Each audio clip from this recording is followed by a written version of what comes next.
Fala galera, vamos aí para a prova discursiva da UERJ ano 2024, questão 4. Questão essa bem enjoada, por ser um tema bem específico, que é o período regencial. O tema do período regencial é um tema que assusta muitos candidatos, pois afinal, o cara vestibulando vai pensar assim, regência a gente não estuda, não cai no exame de qualificação. E aí vem no discursivo, PEI, e aí aparece essa questãozinha marota para você poder resolver. O período regencial, para a gente já antecipar, é um período marcado por muita instabilidade, é um período marcado por muita confusão, por um cenário de crise institucional, por um cenário marcado por rebeliões diversas, Balaiada, Sabinada, Cabanagem, Farroupilha, Revolta de Malês, Manaus Congo, Revolta dos Carrancas. Então você tem revoltas e revoltas e revoltas acontecendo nesse período, que é um período marcado por instabilidade e até mesmo por ameaça à integridade territorial brasileira. Então vamos lá. Partindo desse princípio, dessa loucura, desse caos, em que você tem um poder central, sediado no Rio de Janeiro, tentando manter o controle sobre essa lógica, sobre essa desordem, sobre essa loucura, tá aparecendo em algumas imagens de período regencial, principalmente esse mapa ao qual eu tô falando, que você vê pipocar problema em várias regiões do Brasil. Então, a partir disso, você tem um poder central, um poder no Rio de Janeiro que quer evitar que o país se fragmente. Eu acho que, independente da pergunta, a gente já tem que colocar isso na cabeça. Aí vamos lá. O período das regências, 31 a 40, foi considerado por alguns autores como mais interessante, dramático e instrutivo da história do Brasil. Entretanto, não é exagero afirmar tratar-se também de um dos momentos históricos menos conhecidos, talvez justamente pela complexidade e variedade de sinais que nos transmite. No primeiro momento, o período em questão foi taxado de caótico, desordenado, anárquico, turbulento e outros adjetivos conexos. Este era o discurso de parte dos grupos dirigentes da época, envolvidos nos embates com a Constituição do Estado Nacional Brasileiro, que ainda está em briga, ainda está em luta, e buscando formas de legitimar o exercício do poder e da coerção. E na época era uma monarquia, vamos lembrar. Dom Pedro I tinha acabado de sair em 31, o Pedro de Alcântara tinha 5 anos, confusão. Num campo oposto, optou-se por enfocar as rebeliões do período, que não foram poucas, como forma de trazer à tona aspectos de conflito, resistência e opressão da sociedade brasileira. Adaptado de Marco Morel, Período de Regências, Rio de Janeiro, Zaha, 2003. Texto de 22 anos. Então, beleza. Período complexo da história do Brasil.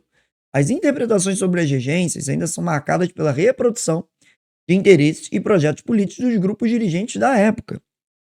Apresente duas características do projeto de Estado defendido pelos grupos dirigentes, pela elite latifundiária, pela uma elite poderosa do Rio de Janeiro, eixo sudeste, uma elite nordeste, que, à época, taxaram o período regencial como caótico, desordenado, anárquico ou turbulento.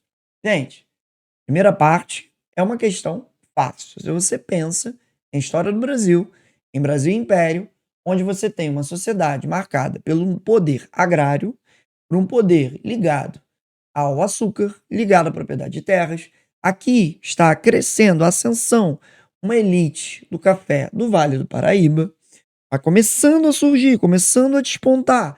Então você já pensa uma galera ligada à terra. Essa galera quer a abolição da escravidão? Óbvio que não. Então, manutenção da escravidão, primeiro ponto.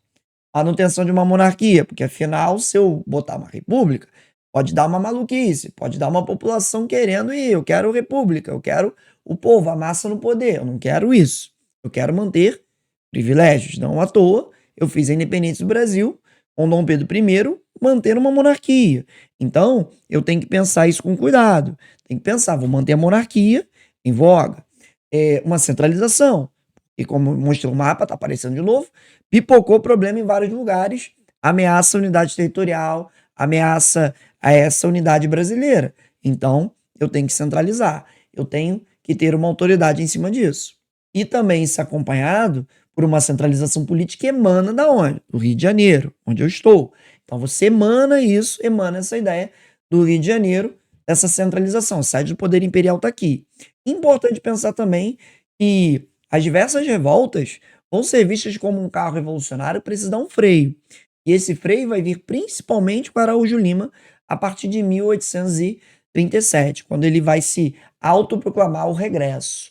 o regresso conservador. Então, manter uma estrutura pareada ao quê? Pareada a uma ideia de, olha, a gente tem que concentrar esforços, tem que centralizar, tem que reduzir as liberdades, tem que acabar com aquele projeto federalista das assembleias legislativas provinciais.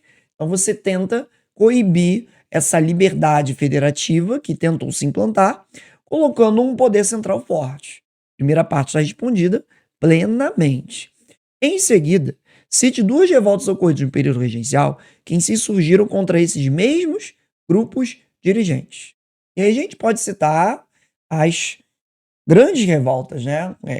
Que é Farroupilha, Barragem, Alaiada, Sabinada. Então você tem revoltas que se colocam contra esse poder central, contra essa realidade dessas classes dirigentes, dessa realidade dirigente aí nesse cenário.